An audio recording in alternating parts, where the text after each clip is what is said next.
think she's shell-shocked, Laura, because she pandered to minority community. Kamuna kung may gagawa natin ng paano paggawa sa kana. Anon mo na lang siguro, hindi ko kasi maano yung paano pakinggan natin na message kay Brother Titus, and then pag may tanong kayo, reserve it later. Ano ba yung mga dapat natin malaman sa kanya mga mission. Okay, marinig ba? Oo. Okay, sa akin.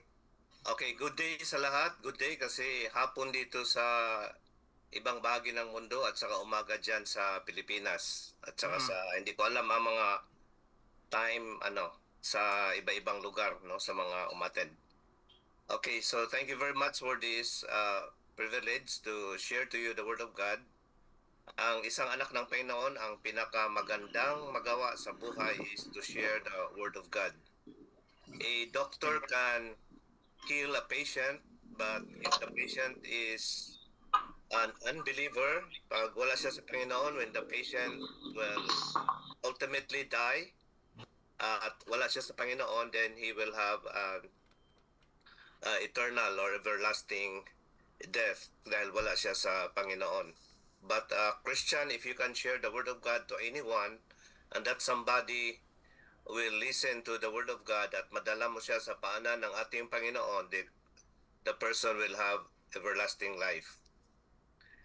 And I hope all of us as people of God will have the privilege to share to anyone sa salita ng Diyos when the opportunity arises.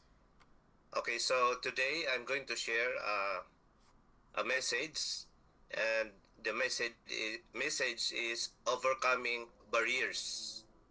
Overcoming barriers. Sa Tagalog, malalampasan yung mga balakid o mga hadlang. Now, the passage is found in Luke chapter 8. So if you have your Bibles with you, Luke chapter 8, verses 43 to 47. You can follow as I read Luke 8:43 to 47. It says here, "And a woman having an issue of blood 12 years, which had spent all her living upon physicians, neither could be healed of any, came behind him and touched the border of his garment, and immediately her issue of blood stopped. And Jesus said, 'Who touched me?' And when all denied, Peter and they that were with him said, 'Master, the multitude throng thee and press thee, and sayest thou, Who touched me?' 46. And Jesus said, 'Somebody hath touched me, for I perceive that virtue or power is gone out of me.' 47. And when the woman saw that she was not hid, she came trembling and falling down before him.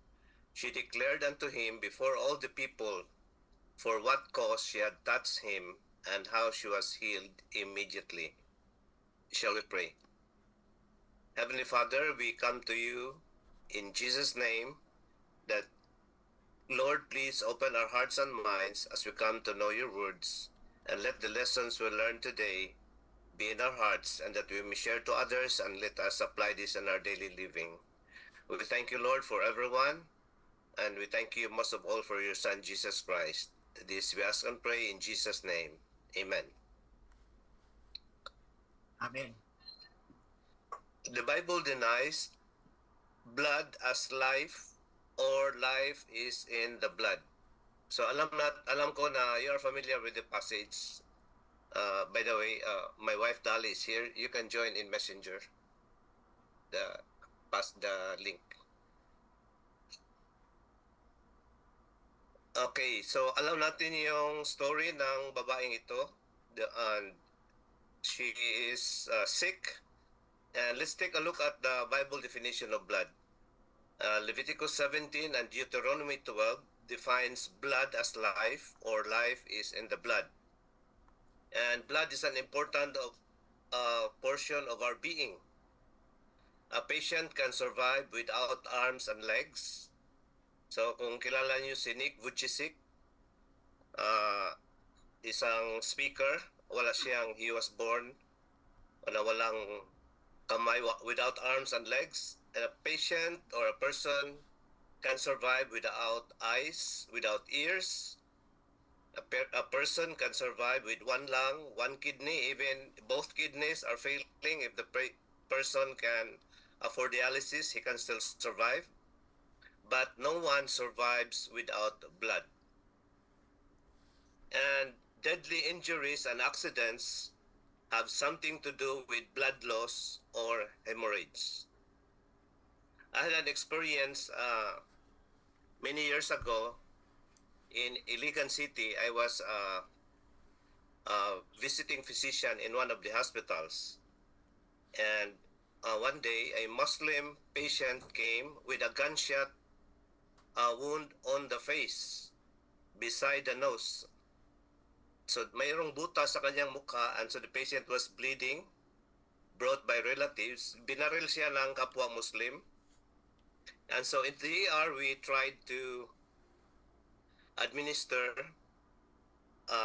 intervention, and the doctor, the surgeon, because I was a resident physician, ER duty in ER, the surgeon said that he's gonna operate and remove the bullet that is still on the face, but he needs to have blood standby. So the relatives tried to go out and look for donors, but on the process, the patient's vital signs went down, and so the patient died after 1 or 2 hours at the ER of blood loss.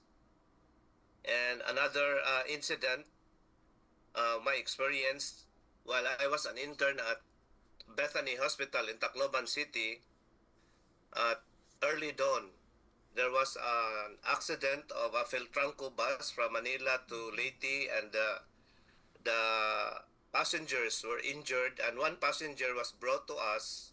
She was pregnant, and she was unconscious, and the obstetrician and the surgeon decided to operate, and I was then the assisting intern during the operation. And so we removed the baby, through cesarean section. The baby was already dead because the woman was pregnant. But after the operation was successful. There was no blood transfused, and so the patient died. So that's how important blood to our system. Fatal injuries, deadly injuries, and accidents, and the patient can die if there is blood loss or hemorrhage. And most killer diseases, we know, has something to do with blood problems. So number one killer of the world is heart attack. There is a blood clot inside the coronary artery, the artery which mainly supplies blood to our heart. So if there is blockage, the heart muscles could die, and the heart could stop pumping, and the patient can die. Stroke, another top killer disease. There are two types. One stroke is hemorrhagic stroke. So the blood vessel inside the brain exploded, ruptured, and so there's bleeding inside the brain. Another type of stroke is thrombotic, which is there is a clot inside the blood vessel. The blood vessel did not rupture, but there is blockage, and so the circulation is impeded. So certain parts of the brain could not function, and it will lead to paralysis to the patient. You're the one. And of course, we are familiar with cancer. Cancer cells travel or will disseminate through blood circulation. So the cancer will spread through blood circulation. Blood. And of course, the very famous diabetes. Hence, there are 7 million diabetics. And that statistics was diabetes, the blood sugar is is not metabolized and is not absorbed and remains in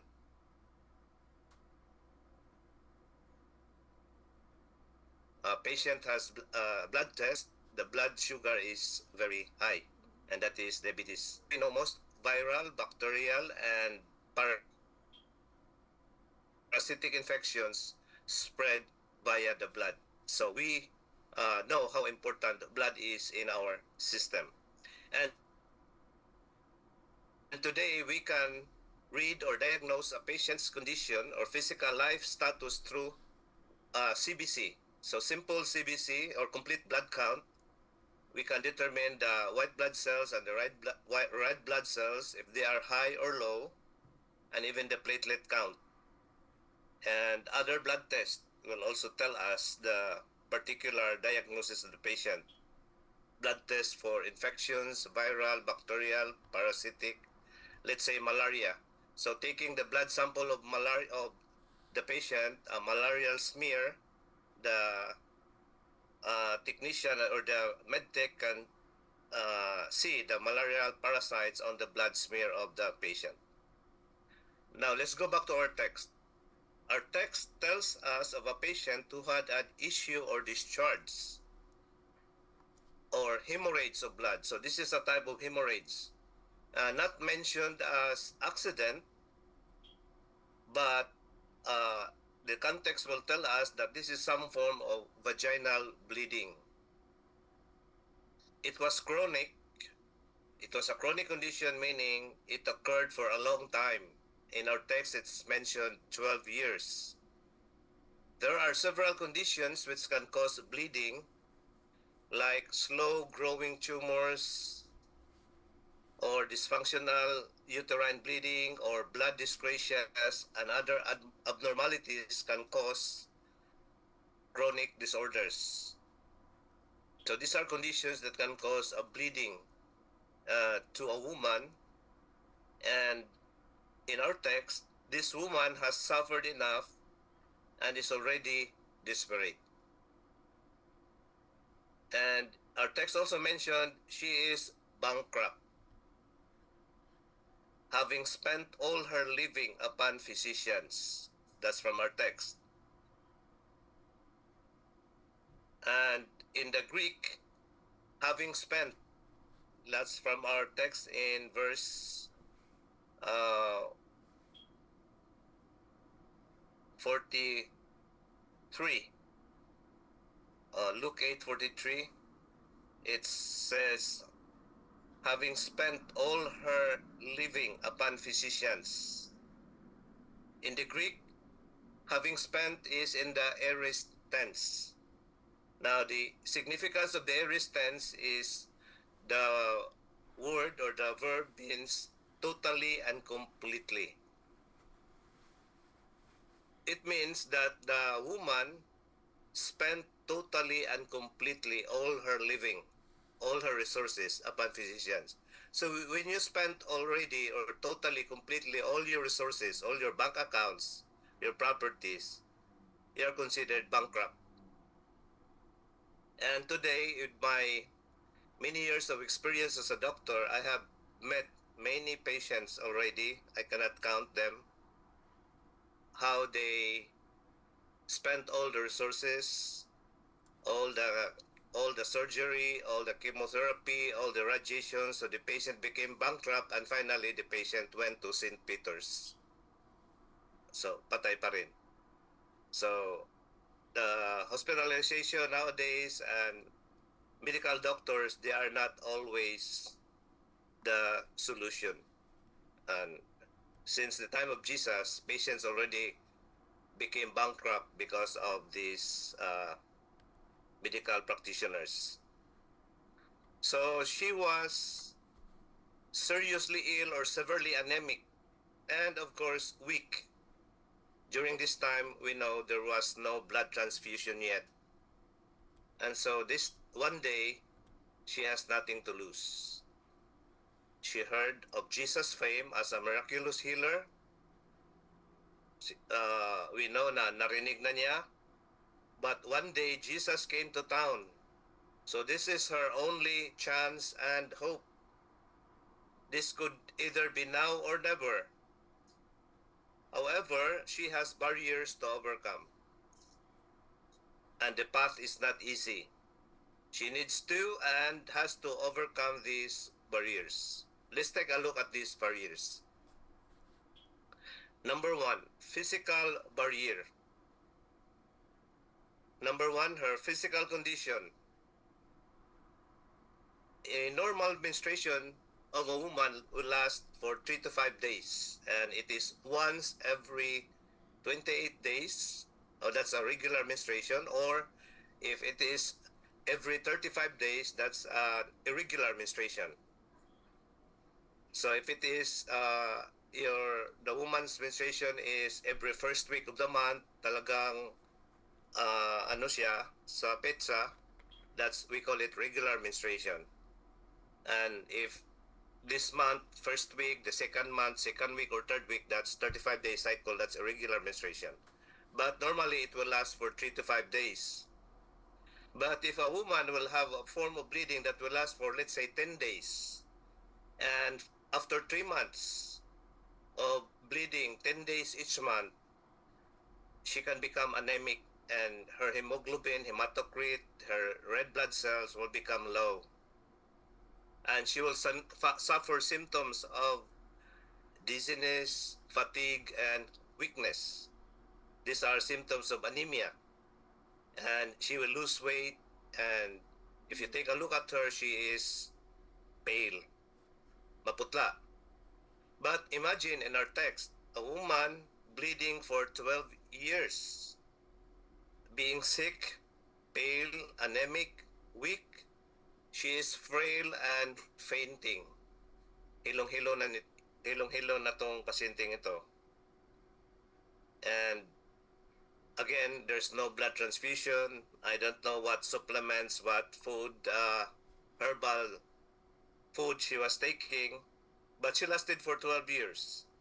Any normal person in that condition would rather stay at home and rest. Hindi niya kayang lumabas, siya lang, at makipagsiksikan doon sa crowd. But she overcame her weakness and decided instead to go out and meet Jesus. That's number one. She overcame the physical barrier, physical condition. Another physical barrier is the crowd or multitude. With her physical condition, she is no match for the strong crowds and multitudes. How can she break through the overwhelming crowd of strong people? If you remember the story of the paralytic man, one day Jesus was preaching inside the house, and people would try to bring a sick person, a paralyzed person, but they could not get in through the crowd. Hindi sila makapasok. Sobrang siksikan. Daming tao. Yung hindi mahulugan ng karayom. So, what they did, para lang sila makarating kay Jesus, in that story, binutasan nila yung roof, and so they were able to reach to Jesus, and we know the story, the patient got well.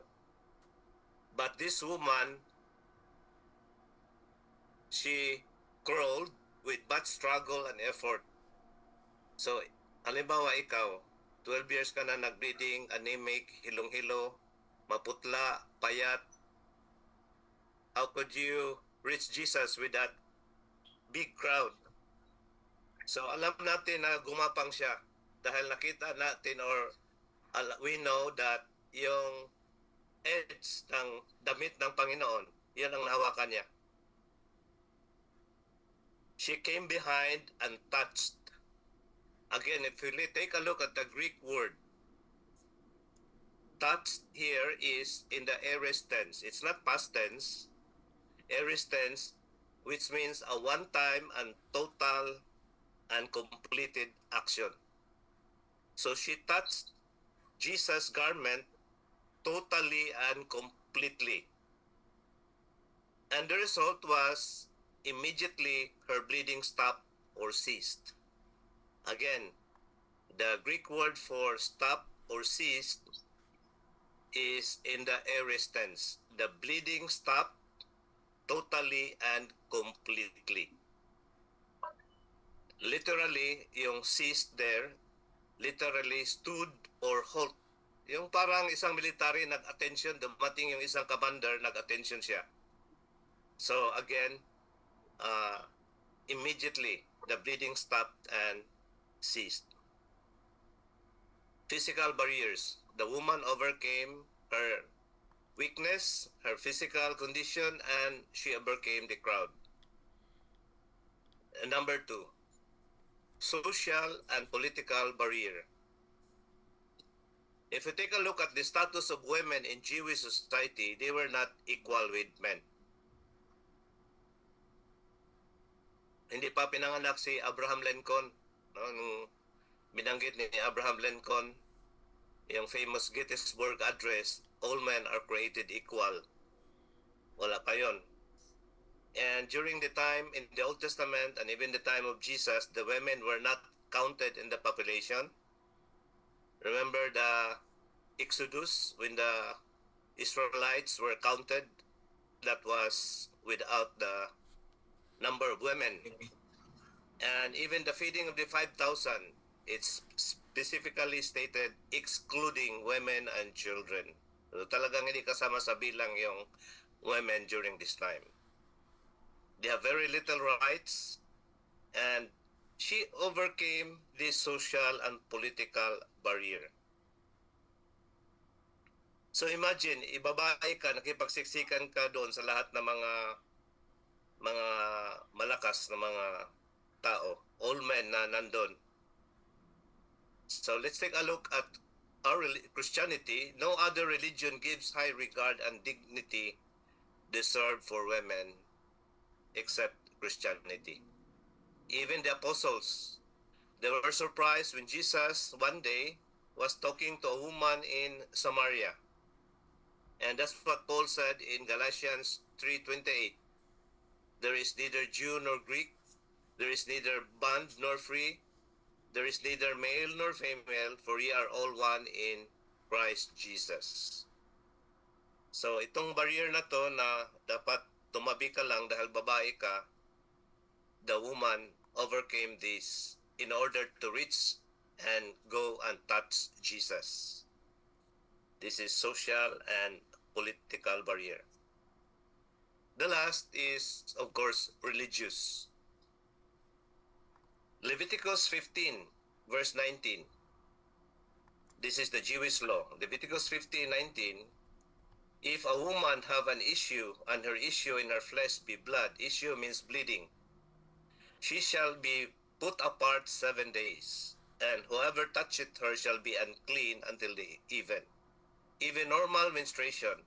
So normal menstruation, you cannot touch a woman with normal menstruation. The woman will not touch other members of the family during her menstrual period because she is considered ceremonially unclean. The Jewish law forbids anybody with any bodily discharge or with an issue of blood to be around a group of people or assembly.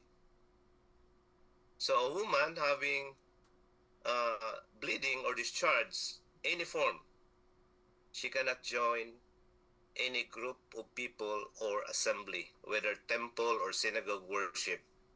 How much more these crowds of people. So imagine how many people she touched dahil gumapang siya doon sa ilalim. Because any person na she will touch will also become unclean. And verse 25 of Leviticus 15, if her normal menstruation persists, she remains unclean. Verse 25 of Leviticus 15, if a woman have an issue of her blood many days out of the time of her separation, or if it run beyond the time of her separation, all the days of the issue of her uncleanness shall be as the days of her separation, she shall be unclean. So those of us who studied at MBS, alam natin yun sa when we study the Gospels, yung the woman will shout, "Tummy, tummy," meaning unclean, unclean. So nobody can touch her. So she should remain unclean while she has this bleeding or hemorrhoids. But the woman overcame this religious barrier. This is either life or death. This is her only chance. This is ceremonial law. If I abide with this ceremonial law, wala na, hopeless. Dahil lahat ng doctors gumibab na sa kanya. She overcame. And you remember one time, Jesus with his disciples, during the Sabbath, they pluck out corn or barley. Kumain sila on the way dahil sila ay gutom na gutom dahil of evangelism. And Pharisees who were very strict and pandemic, we have this online thing. Online. And nung wala ng pandemic, yung iba, tamad pa rin. May rason pa rin, nag-online ako. Kasi sa online, pwedeng humiga, pwedeng kumakain, pwedeng naka-shorts. So, wala ng pandemic, and if you're not sick, go live face-to-face. Do not forsake the assembling of ourselves. Let's overcome these physical conditions in order to reach out to meet our Lord Jesus Christ. Before my father died, he attended the last Sunday of his life, naka-wheelchair. But many years, naka-wheelchair na siya umattend ng Sunday worship. Yes, mga bahay-bahay pa lang, magpapa-medical mission tayo dyan. It's free. Medical consultations, dental services, meron tayong salamin, meron tayong blood type, blood sugar test, and libre, blood pressure. Minsan, pag may makasama kaming marunong mag-massage, so yung ibang pasyente na mga may edad, minamassage yung ulo at balikat. No? So that's my medical mission. So number one that can benefit are the church people, the church members. Kasi marami tayong mga kapatiran, lalo na yung mga nasa rural areas, mahirapan silang magpa-consult sa mga doctors kasi ang ratio ng doctor and patient, when I was a medical student, population ng Pilipinas, ano pa lang, 60-70 million. Ngayon, 120 million na ang Pilipinas. And during that time, one doctor is to 1,000 patients. So imagine ngayon, kung ilan na ang population ng Philippines. So maraming mga kapatiran natin, mga churches, deprived sila, hindi sila makapagpa-check up easily. And I have encountered even pastors na tsaka lang nila nalaman na mataas ang kanyang blood pressure, mataas ang sugar. So, number one, yung church people makaka-benefit. So, mapayuhan natin sila na umiwas sa mga dapat iwasang bagong graduate pa siya sa MBS. Okay, then, ang role ng host church, ano yun, pakainin lang kami, patulugin. Kunti lang yung team ko, 5 to 7 people. So, pakainin lang kami ng isang araw, 2 araw, patulugin. At kung mayroon kayong dagat dyan or ilog, papaliguin sa dagat. Yan lang. Yan, marami yan dyan, dagat at ilog. Doc, kung sakaling God-willing, kung makabalik na kagad next year, kindly include us naman yung City Church ng Calapan. Kasi meron kaming outreach dito, lalo na dun sa malapit sa mga mangyan. Yes. And meron kami, actually, ini-start pa lang, we're planning pa lang Pastor Odor, alam niyo ito, nakausap na kami dito ni Pastor Odor. And we're planning magsimula pa lamang yung worship nila by November. And we're planning apparatus, blood pressure monitors, 2 pastors, at least 2. Blood pressure na ibigay ko sa church, yung isa sa pastor, isa para sa congregation. Amen. Kasi maraming mga pastor, alam nila na high blood sila, wala. Kailan ka huli nagpa-BP? Matagal na, last year pa or 2 years ago nung na-diagnose siya high blood. Binaliwala lang. So pag baliwalain mo yung isang maliit na sakit hanggang atakihin ka, ano na. Amen. So, magano kayo, first come, first serve nga. Sabi nga, dyan sa inyo, sa Brother Jess, Brother June, sa inyong lugar, Brother Joel, sino pa? Ewan ko kay Brother Isaiah, gaano ba kalayo yan sa ni Doc Titus, yung ano, yung responsible ng church, yung tutuluyan ba yon? Tutuluyan. Wag naman yung 5-star hotel. Okay lang naman kahit yung 2-star hotel. Arreglado yung dito.